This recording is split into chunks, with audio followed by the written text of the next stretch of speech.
Cryptocurrency adalah sebuah istilah yang pasti sudah sering kamu dengar beberapa tahun belakangan. Namun tahukah kamu, apa itu yang dimaksud dengan cryptocurrency? Dan apa pula yang dimaksud dengan Bitcoin? Apa hubungannya dengan cryptocurrency? Kami akan membahasnya di video ini. Namun sebelum itu silakan subscribe dulu BB Channel. Aktifkan juga lonceng notifikasinya agar kamu tidak ketinggalan setiap update menarik dari BB Channel.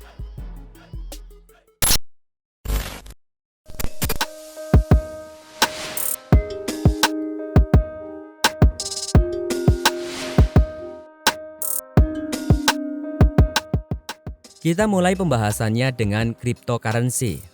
Apa itu cryptocurrency? Sederhananya, cryptocurrency adalah sebuah mata uang digital. Ia tidak tersedia dalam bentuk fisik layaknya koin atau uang tunai yang digunakan secara umum di seluruh dunia. Dalam cryptocurrency, semua benar-benar virtual. Meskipun demikian, uang digital tersebut mempunyai nilai yang cukup tinggi. Ia pun dapat disimpan dalam dompet digital yang tersedia pada smartphone atau perangkat komputer lainnya. Selain itu, pemilik cryptocurrency juga dapat menggunakan mata uang digital tersebut untuk keperluan transaksi jual beli.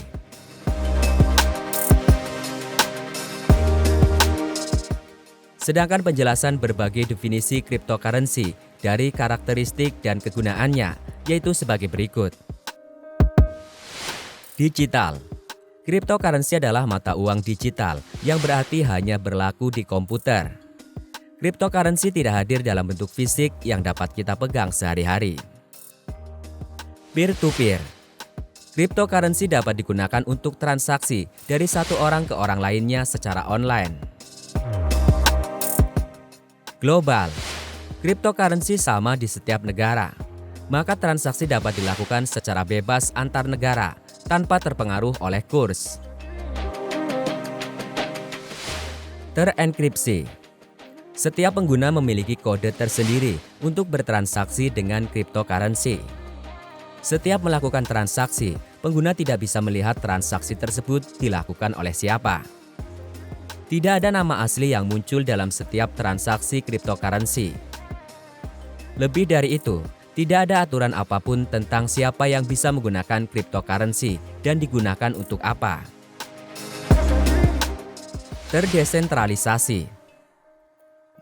Transaksi uang pada umumnya selalu melibatkan pihak yang menengahi setiap transaksi, seperti bank.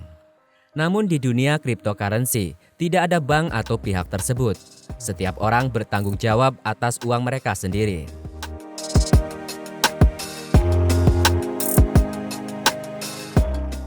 Setelah mengetahui bahwa cryptocurrency adalah sebuah mata uang digital yang tidak tersedia dalam bentuk fisik layaknya koin atau uang tunai, namun bisa digunakan untuk jual beli.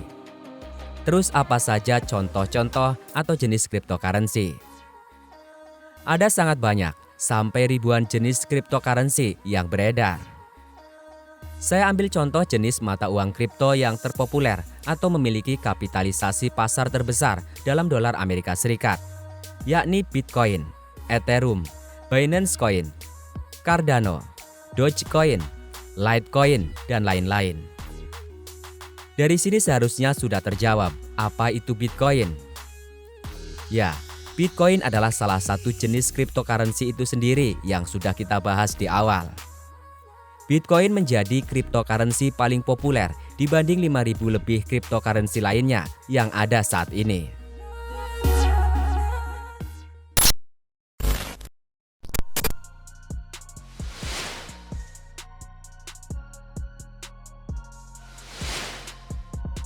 Bitcoin diciptakan pada tahun 2009 oleh seseorang dengan nama samaran Satoshi Nakamoto.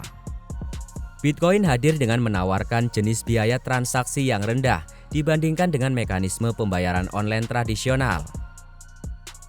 Mata uang digital ini masuk ke dalam jenis cryptocurrency karena menggunakan kriptografi untuk menjaganya agar tetap aman. Meski dikenal sebagai mata uang, Bitcoin tidak memiliki bentuk fisik. Bitcoin hanya berupa saldo yang disimpan pada buku besar publik yang bisa diakses setiap orang secara transparan. Mata uang ini digunakan dalam bertransaksi di internet tanpa menggunakan perantara seperti jasa bank. Sistem yang digunakan adalah peer-to-peer atau P2P, yang sistemnya bekerja tanpa penyimpanan dan administrator tunggal. Departemen Keuangan Amerika Serikat menyebut bahwa Bitcoin adalah sebuah mata uang yang terdesentralisasi. Karena Bitcoin menggunakan sistem P2P, maka Bitcoin menggunakan kriptografi untuk menyediakan keamanan dasar, seperti penggunaannya yang hanya dapat digunakan oleh mereka yang memang memilikinya. Jika ingin menggunakannya, pengguna harus menginstal wallet Bitcoin di perangkat komputer atau ponsel, lalu akan secara otomatis membuat alamat Bitcoin pertama. Mirip seperti email, pengguna bisa saling berbagi alamat Bitcoin. Kepemilikan Bitcoin ini akan disimpan di dalam komputer pribadi dengan file wallet atau wallet yang disediakan oleh pihak ketiga tanpa wajib memerlukan identitas, alias Bitcoin bisa dimiliki dengan identitas anonim. Ada sebuah catatan transaksi publik yang menjadi jaringan bersandar dari Bitcoin yang disebut dengan rantai blok atau blockchain. Transaksi Bitcoin yang sudah terkonfirmasi akan tersimpan pada rantai blok. Wallet Bitcoin menyimpan data rahasia yang disebut kunci pribadi atau seed yang digunakan untuk menandatangani transaksi yang menjadi sebuah bukti matematis untuk pemilik wallet. Kepemilikan Bitcoin bisa mengatasnamakan anonim, sehingga Bitcoin sering digunakan sebagai metode pencucian uang dan tindak kriminal lainnya. Bitcoin bisa ditransfer melalui internet kepada siapa saja yang memiliki alamat wallet Bitcoin. Dengan sistem topologi P2P dan tidak memiliki administrasi tunggal, membuat mata uang digital ini sulit untuk dimanipulasi oleh entitas tertentu seperti otoritas keamanan siber atau dari pihak pemerintah manapun. Hal tersebut membuat harga Bitcoin sulit dipengaruhi oleh inflasi karena sulit juga untuk memproduksi Bitcoin dalam jumlah sangat besar.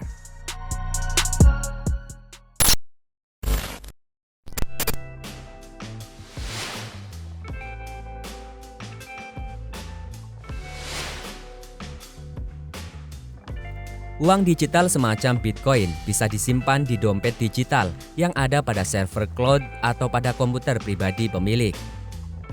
Dompet tersebut mirip seperti layaknya rekening bank virtual yang memungkinkan pengguna untuk melakukan transaksi atau investasi.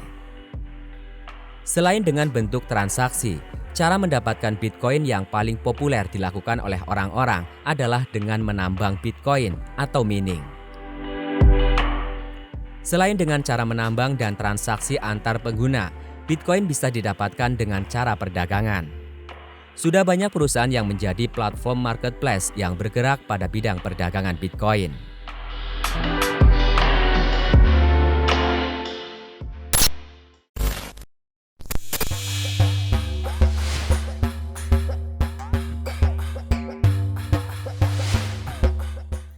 Bank Indonesia melarang Bitcoin sebagai alat pembayaran yang sah, sebab alat pembayaran yang sah di tanah air adalah rupiah. Namun Badan Pengawas Bursa Berjangka (Bapepti) memasukkan Bitcoin sebagai komoditas. Bapepti sendiri sudah menerbitkan daftar 229 kripto yang bisa diperdagangkan di Indonesia. Termasuk diantaranya adalah Bitcoin, Ethereum, dan Dogecoin. Ada juga 13 pedagang aset kripto yang sudah terdaftar di Bapepti, termasuk Indodax, Toko Kripto, Zipmax, Pintu, dan Luno. Demikian pembahasan kali ini tentang mata uang digital. Sampai jumpa di video menarik kami berikutnya.